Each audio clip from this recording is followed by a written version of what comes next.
Hi, Hi, Usman. how are you? Salam alaikum. Walaikum salam. Assalamu alaikum. Usman Riaz. Thank you so much for speaking with the Nerds of Color today. How are you? Thank you so much. Walaikum salam. Very happy to be here. Thank you for having me. Just congratulations on the film. It is a masterpiece. It's so beautiful. I loved it so much. I would just like to ask you first, what inspired you to make the film, and what in particular about glass making drew you to it as an art form? I'm so glad you enjoyed the film. Thank you so much for the kind words. I so what inspired me to make the film is I love the world of movies. I love the craft of animation, and I was obsessed with it ever since I was a child. I've been drawing ever since I could hold a pencil, and I've been playing music, classical music, since I was six, classical piano. And animated films encompass everything that I love about storytelling and film, with all my passions coming together: the beautiful hand painted backgrounds, the wonderful character, the wonderful drawn character animation, and then incredible music. So I never thought while I was growing up that I would one day go on to make an animated film. That was never something that always seemed like a distant dream. But I'm very grateful to be sitting here now with a finished film, and excited to share it with everybody. And in particular, glass blowing. So when I was 15 years old, I was very fortunate to be able to see the Murano glass blowers working in Italy, and the craft was so fascinating. I always wondered, why has nobody made a movie on this? And I kind of tucked it away at the back of my mind, and I was always reading about it and obsessing over it, but again, not thinking I would do anything with it. It just something that fascinated me. And when the time came, when the story came for this movie, I chose the craft that the two craftsmen in the film would be doing would be glass blowing, and then of course music as well. So those were the two primary avenues I wanted to explore with these characters, because I understood the craftsmanship side so well, being an artist myself and an animator, and then being a musician. So both Vincent and Elise's characters encompass those two sides of things that I'm fascinated by. Would you say that both Vincent and Elise were sort of a self-insert for you? Definitely, because the only thing I could draw from was my own experience, and I mean draw from in both the literal and uh, just the metaphysical sense, that the while informing the story, I was able to draw the things because I understand them. I storyboarded the whole film myself, which is something that was really important to me. I wanted to visualize the movie and assist the team during the production, but with both these characters, the kind of dialogues that they have with each other are very similar to the internal dialogues I have with myself about what it means to be an artist, what it means to be a creative person. Growing up playing classical music versus writing your own music, all of those things were things that I grappled with while I was in my early teenage years. Like, so it was fun exploring it through these characters. No, it was just so wonderfully done. And on the themes of the film itself, to me, I have to tell you, the film showcases the corroding effect of war on society and interpersonal relationships. So, have you observed this corrosive effect of war in your own life, and did that influence the film? Definitely, because I say this quite often, which is that the world changed after 9/11. And growing up in Pakistan, I'm very grateful to God that we never actually saw any real conflict, but we were around it in the neighboring countries. And the there was this underlying sense of anxiety and tension constantly post 9/11, where you didn't, especially because when you're a child, you don't understand what is going on, but you can feel it, that the world is falling apart. And especially for somebody like me who was a creative person, like I didn't know what to do with the things that I enjoyed and how that contributes, and uh, what good that will be in this world that is being torn apart. So those conversations that I would have with myself very much informed the story.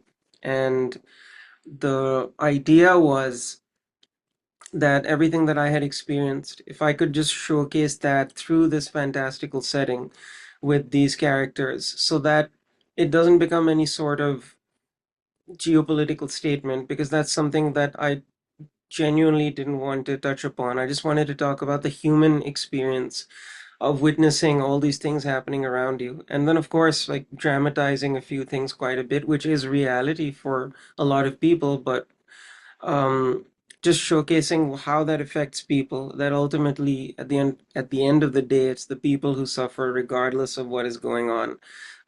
And these relationships that the characters were having, the tension and uh, anxiety that is pulling all of them apart. I wanted to showcase that through this film.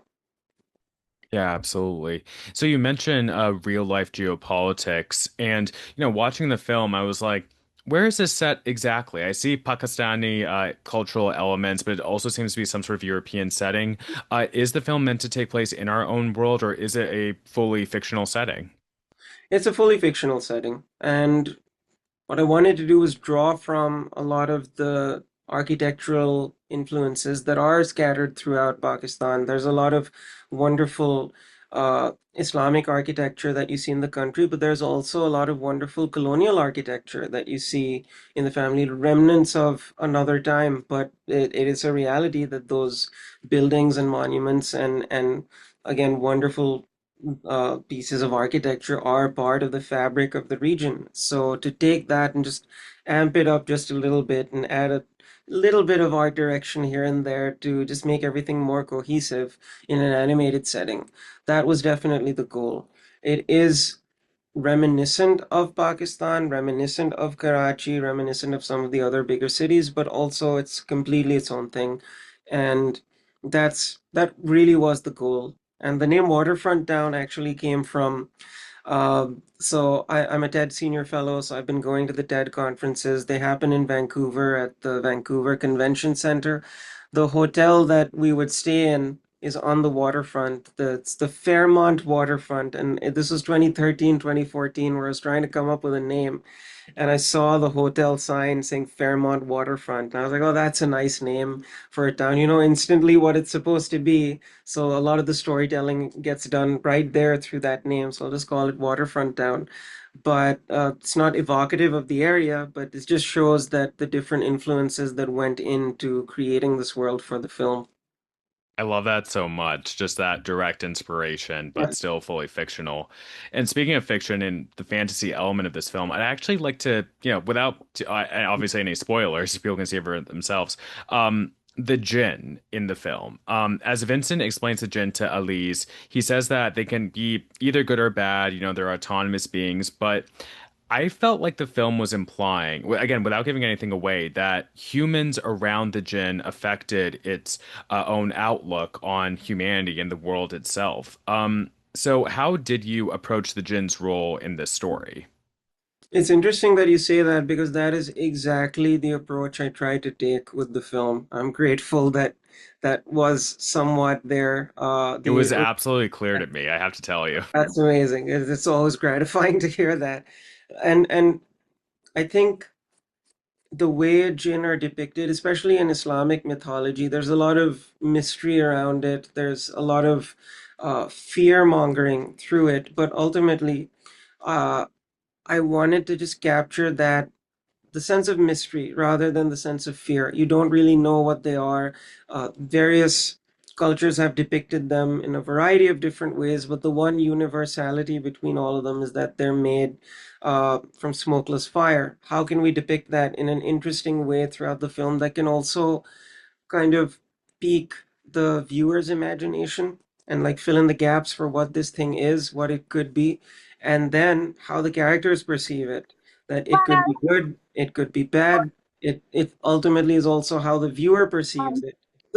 The characters, the perception of the jinn changes exactly as you said, and then ultimately the viewer themselves can decide whether it was good or bad. Like I wanted that decision primarily to be with the viewer, and that also comes from the movies that I love are the movies that make me, the audience, feel like an active participant in the story. It doesn't give you all the answers, but you can connect the dots and decide for yourself, and that becomes the reality of the film for you. And then you can have discussions about it and interpretations, and it's always fascinating. And some people have actually come up to me through the various festival screenings that we've done with interpretations that are so much better than what I originally envisioned for the film, that I'm like, oh, yes, that I didn't mean to do that, but now I cannot unsee it that way. So That's it what takes great art is. yes. So I really enjoy that aspect. No, that's amazing. So you already mentioned your musicality, and you were also a co-composer for the film, as well as a co-story writer and obviously director. And um, like you said, music plays such a key role as well as the visuals of the glasswork. And I'm curious, again, I feel like I'm getting ahead of myself, but not no spoilers. But Elise's solo performance, I have to ask you about composing that and maybe what was something you were trying to get across with that composition. That composition was the most fun Carmine and I had working on the music for the film. Just for context, the way I wrote the music for the movie, while I was drawing image boards for the film, which are just like conceptual paintings for what could become eventual scenes, but just like visual motifs and things. So I was drawing sequences of the glass workshop. Uh, and at the time, I didn't draw digitally, so I was using watercolors. And while I would wait for the paint to dry, my piano would be next to my drawing desk. So I would shift over to the piano and write something inspired by that drawing. That piece would then turn into something that would inspire another drawing, and then I would go back and I would draw the next image board. So that was one of the most fun like parts of the film's production for me, because I was just dreaming up everything. But through that process, I actually came up with a lot of motifs for the film that we ended up using. The first piece was this piece in D minor that I wrote called "The Glassworker's Melancholy," which you hear throughout the movie. And I would show that to Carmine constantly. That, what do you think of this? I'm thinking of changing it here or there. Because Carmine is one of my closest friends from Berklee College of Music and a wonderful, wonderful composer and musician in his own right, and became like a very trusted confidant where I would just show him, what do you think? You tell me, I don't think you should do, like, you should modulate here, you should do things like that. Eventually it got to a point where I was like, well, why am I not working with him? This is just phenomenal. And both of us have the same influences, and he would do a remarkable job. So when it came to scoring to picture, Carmine took a lot of my compositions and then tweaked them and scored to picture. Because there's one thing that I've written, a 3 minute piece that exists on its own. It doesn't go with the visuals. What he did was he took those pieces and he actually scored them to picture, so that they flow with the visuals.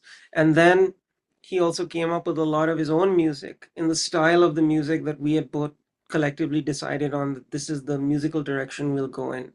For the for Elise's piece, it was we had to put a lot of thought into it because it's the first composition that the character has written.